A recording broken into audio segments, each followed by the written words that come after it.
द्वारका स्वर्ण से अधिक प्रभामय, जहां सागर का हृदय भी प्रभु के स्मरण में थम जाता है। ये नगरी स्वयं ज्ञान स्वरूप श्री कृष्ण के आदेश से देव शिल्पी विश्वकर्मा ने रची थी, जहां हर दीवार में भक्ति का गान गूंजता है और हर श्वास में कृष्ण का नाम बसता है। संध्या की शांति में बांसुरी के स्वर घुल रहे थे। लहरें उस स्वर के साथ संगीत में रूपांतरित हो रही थीं। समुद्र तट की नीरवता में विराजमान थे सर्वज्ञ श्री कृष्ण। उनके समीप शांत मुद्रा में बैठे थे प्रिय मित्र उद्धव, जिनके नेत्रों में समर्पण था और हृदय में प्रश्नों की तरंगें उमड़ रही थीं। उद्धव, आज तुम्हारे नेत्र बहुत कुछ कह रहे हैं, परंतु तुम्हारी वाणी मौन है। कहो, क्या तुम्हारे हृदय में कोई अशांति है? प्रभु, सदा से मैं आपको गुरु, भगवान और मार्गदर्शक मानता आया हूँ, जिनकी दृष्टि में भूत, भविष्य और वर्तमान एक समान है। आप योग के स्रोत हैं, धर्म के आधार हैं और प्रेम के स्वरूप भी। जब मैं ये सब देखता हूँ तो मन एक प्रश्न में उलझ जाता है। आपने गीता का उपदेश केवल अर्जुन को ही क्यों दिया? महाभारत के रणभूमि में और भी तो महाज्ञानी थे, महाधर्मी थे। धर्मराज युधिष्ठिर, आचार्य द्रोण, पितामह भीष्म, फिर क्यों केवल अर्जुन ही इस दिव्य ज्ञान का अधिकारी बना? हाँ उद्धव, मैंने गीता का उपदेश केवल अर्जुन को दिया, क्योंकि गीता केवल ज्ञान नहीं है, ये आत्मसमर्पण का मार्ग है। और समर्पण केवल वो कर सकता है जो स्वयं को शून्य कर दे।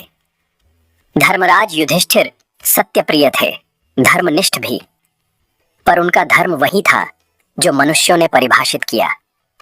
उन्होंने कभी उस धर्म से ऊपर उठकर नहीं देखा जो मेरे द्वारा स्थापित है। वे लोग कैसे मेरे मार्ग पर चल सकते हैं जो कर्म तो करते हैं, पर अपने अपने बनाए हुए धर्म के आधार पर? जो कोई मुझसे निस्वार्थ भाव से मार्गदर्शन मांगता है, मैं सदैव उसकी सहायता करता हूँ। अर्जुन ने भी मुझसे मार्गदर्शन मांगा और मैंने उसे मार्ग दिखाया। महाभारत में एक और योद्धा था, महापराक्रमी, अति बलशाली, नील अश्व आरूढ़, 3 बाणधारी, बारबरीक।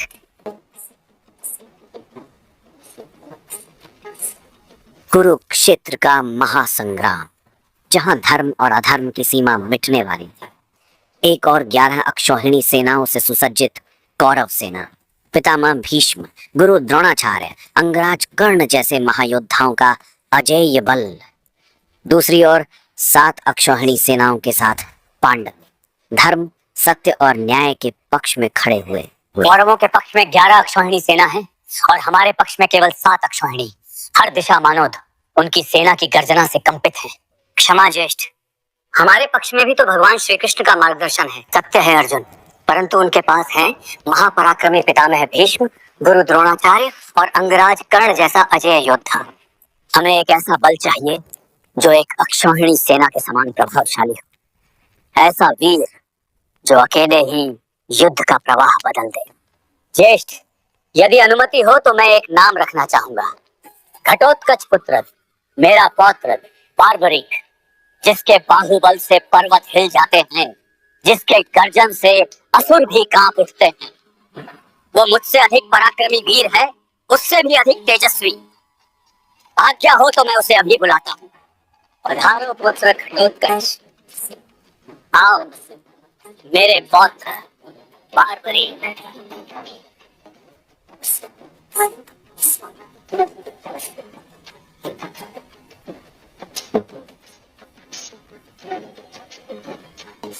प्रणिपात पितामह, प्रणाम भगवान कृष्ण। वासुदेव, मेरा पौत्र बारबरीक केवल बलवान ही नहीं, अपितु बुद्धि और युद्ध कौशल दोनों में अद्वितीय है। उसकी भुजाओं की गति ऐसी जैसे कोई उन्मत्त हाथी सब कुछ रौंदता चला जाए।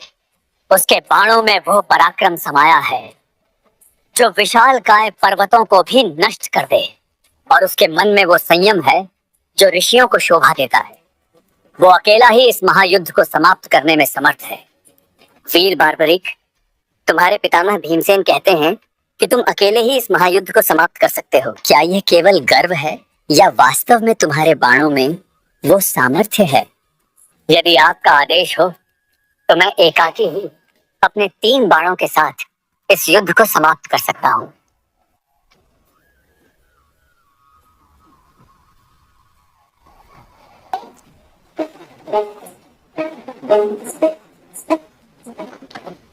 ओम नमः शिवाय। ओम नमः शिवाय। ओम नमः शिवाय। ओम नमः शिवाय। ओम नमः शिवाय।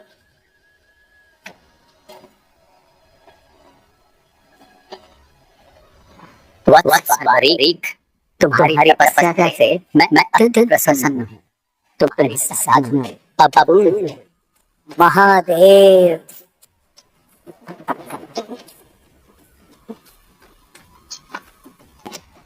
बोलो, तुम्हारे हृदय की अभिलाषा क्या है? किस उद्देश्य से तुमने यह संकल्प धारण किया? मैं आपके दर्शन पाकर धन्य हुआ। मेरी एक ही कामना है, अजय वत्स, मैं तुम्हें अमोघ अस्त्र प्रदान करता हूँ। ये दिव्य बाण कभी खाली नहीं जाएंगे। इन अस्त्रों की शक्ति से तुम अजय रहोगे और जिस पक्ष में तुम रहोगे वही पक्ष विजयी होगा। वत्स बारबरीक, मैं वासुदेव कृष्ण वाणी पर नहीं, कर्म पर विश्वास रखता हूँ।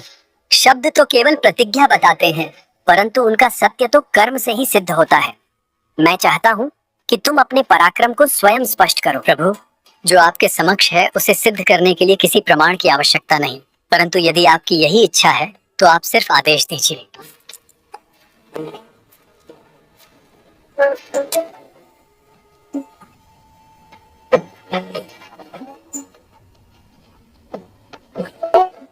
भगवान, मैं आपकी किसी भी परीक्षा के लिए सदैव सज्ज हूँ।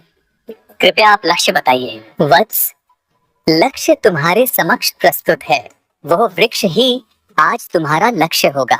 तुम्हें उस वृक्ष के प्रत्येक सूखे पर्ण को अपना लक्ष्य बनाना है, परंतु स्मरण रखना, तुम्हारा बाण किसी भी अर्ध सूखे या हरित पत्ते को स्पर्श न करे। तुम्हारा लक्ष्य केवल वे सूखे पत्ते ही हैं। जो आज्ञा प्रभु।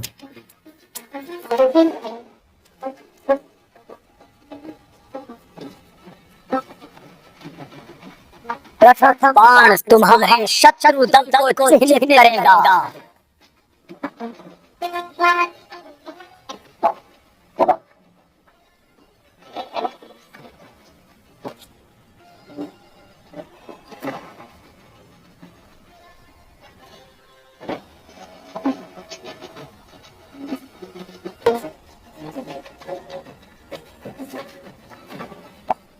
द्वितीय बाण उन सबको चिन्हित करेगा जिनकी जिन्हें रक्षा करनी है।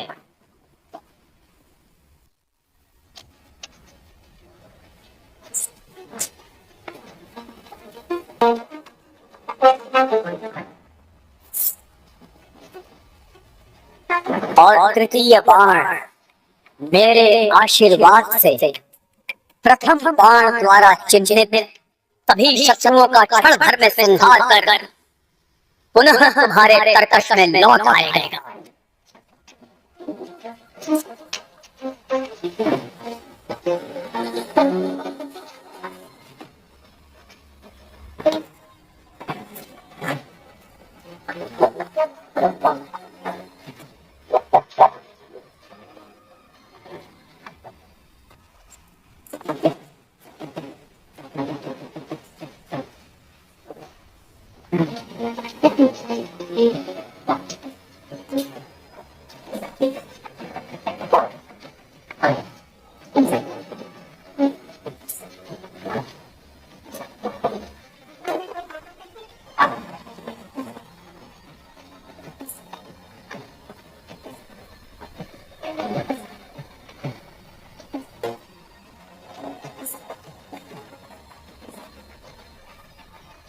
प्रभु, अपने चरण हटा लीजिए, अन्यथा ये बाण आपको भी आघात पहुंचा सकता है।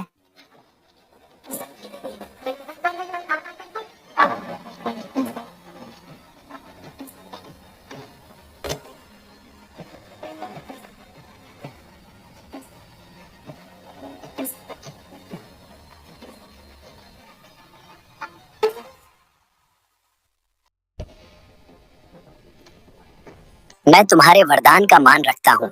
ये बाण मेरे चरण को भेद नहीं पाया और मैं तुम्हें वचन देता हूँ, इस क्षण से ये भाग मेरे शरीर का दुर्बल भाग होगा।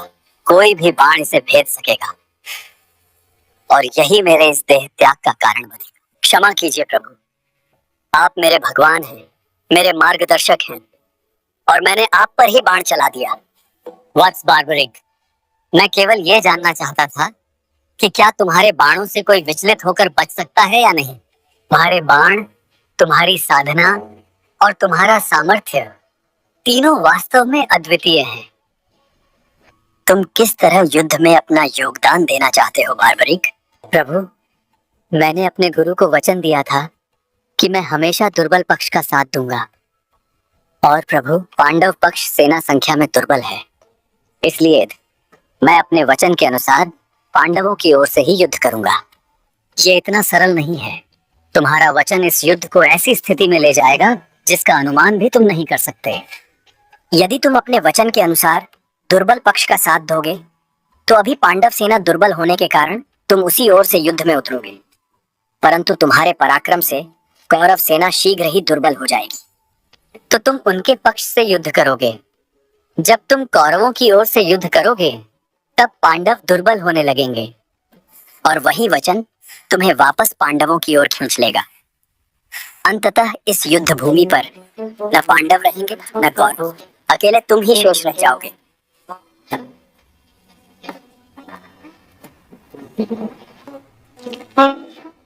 यह महाभारत एक विशाल शव सागर में बदल जाएगा। जो युद्ध धर्म और अधर्म के बीच होना था, सत्य और असत्य के बीच होना था, वह तुम्हारे एक ही वचन से निरर्थक हो जाएगा। प्रभु, क्या इस विनाश को रोकने का कोई दूसरा मार्ग नहीं है?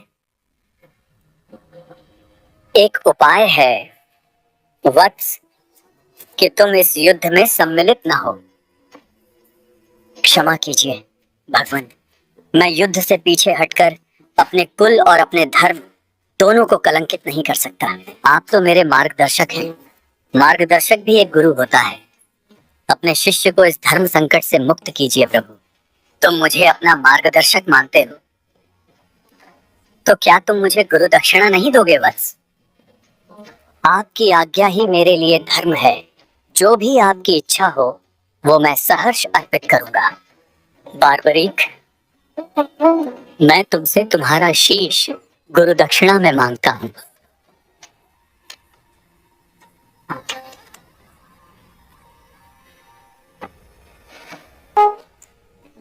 क्या हुआ वत्स, मौन क्यों हो गए? प्रभु, मैं अपना शीश इसी क्षण आपके चरणों में प्रस्तुत कर दूं, किंतु भगवान, मेरे जीवन का एक ही उद्देश्य था कि इस महासंग्राम में धर्म की ओर से लड़ूं, सत्य को विजय दिलाऊं और इस महायुद्ध का साक्षी बन सकूं।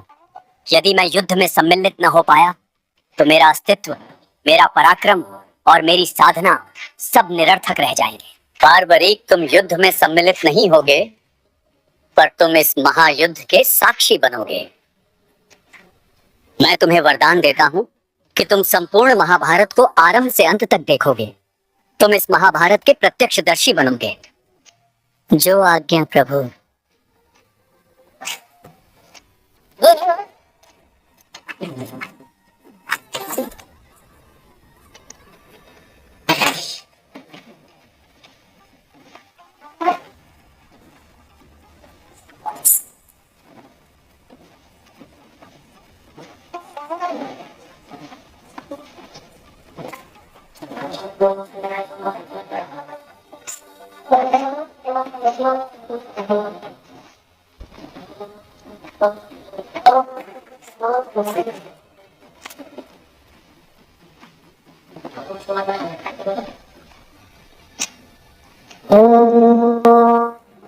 श्री श्यामदेवाय नमः।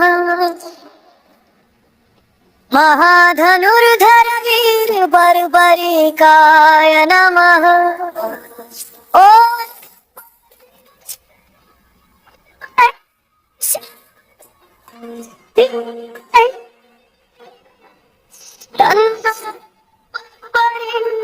प्रचोदया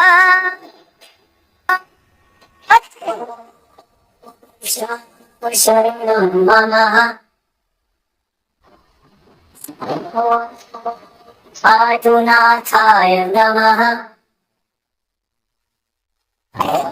श्रीशादेवाय नमः श्रीशादेवाय नमः नमः ओ